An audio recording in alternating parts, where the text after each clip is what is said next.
Hi, I'm Patty. I thought since everybody was showing off their spaces that I would show you my art space and tell you what I've done in here. This room used to be our master bedroom, and about 2 years ago I said to my husband, do we really need that much space for a master bedroom? All we really do is sleep in there. And at the time I was using one of the smaller rooms for my studio. Being the good guy he is, my husband said no problem, and we switched the master bedroom into the smallest bedroom actually, and turned this into my art space.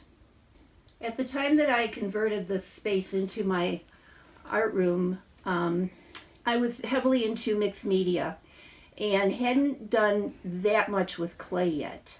So most of my things are focused on that. I always started with, whenever I made an art space, with an inspiration wall, as most people do. My inspiration is my family, and this is all of them in their beautiful smiling glory.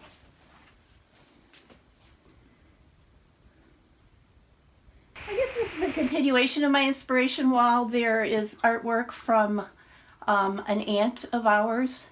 There is a beautiful portrait that someone did that was commissioned for me of my dog Muggsy.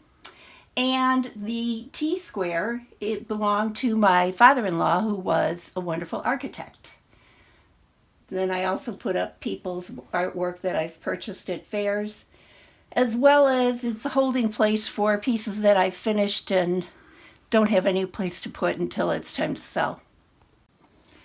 I have unabashedly turned my little granddaughter into an artist and encouraged her every step of the way. So this little table area is for when she and her little brother are here, and they've got all their own markers and paints and stickers and paper and things.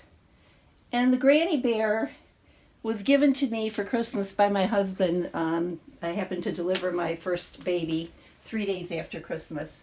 So she is always with me, and she's wearing my mother's sweatshirt, which is also a point of inspiration for me. My mother, whenever she got holes in her sweatshirt, she would just embroider some flowers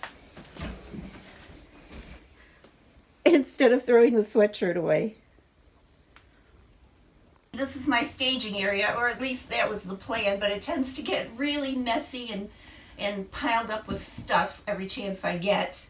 But you know, there are places that you need to just have things dry or set up or whatever. This part back here is my desk, which I really wanted so that I could keep track of the business end of my art and do all my paperwork, because our other desk has been turned into my husband's editing suite. So this is where I do that sort of thing. This is a little corner workbench that I found at my neighbor's across the street. He was giving it away in a yard sale for $7, and it perfectly suits my needs with my Dremel and my tools. And I got a little vise for Mother's Day one year. Apologize for the pillow, but it directly reflects how I feel about my current circumstances. So I really wanted to support this lady down at Rust Belt who was making pillows like that. I am known as the Skelly Lady. When I started years ago in the art business, I used to do a Day of the Dead show, and so I started making all kinds of Skelly things around that time of year, and now I do a friend does and things around that time of year.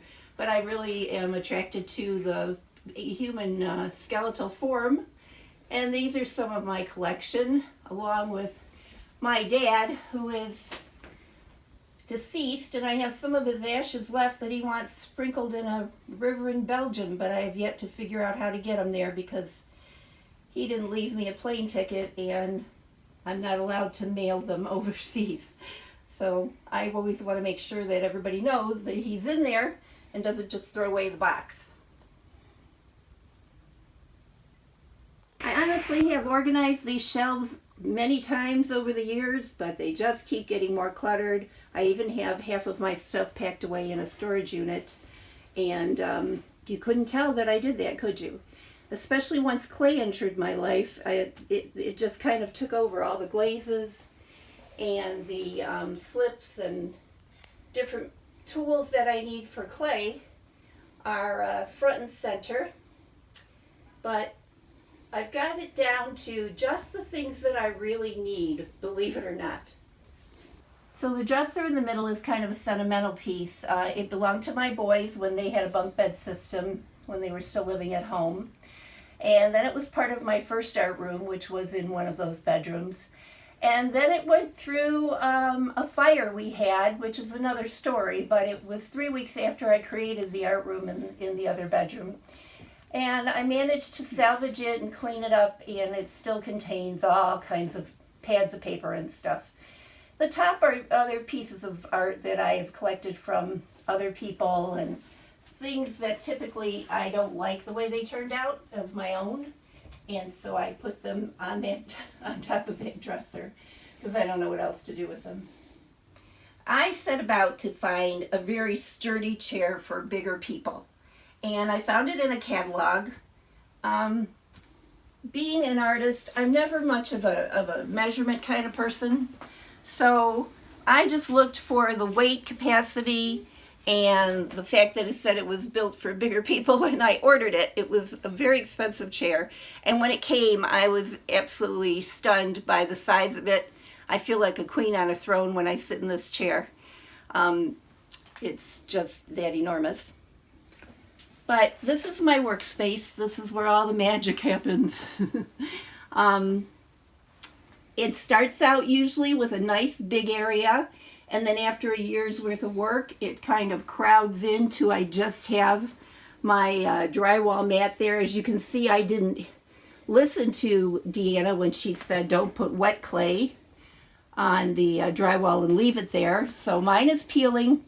And it's just a matter of time before I turn it over, flip it over, and use the other side. So this is pretty much my little piece of heaven. I love it in here. And I'm really glad to have been able to share it with you.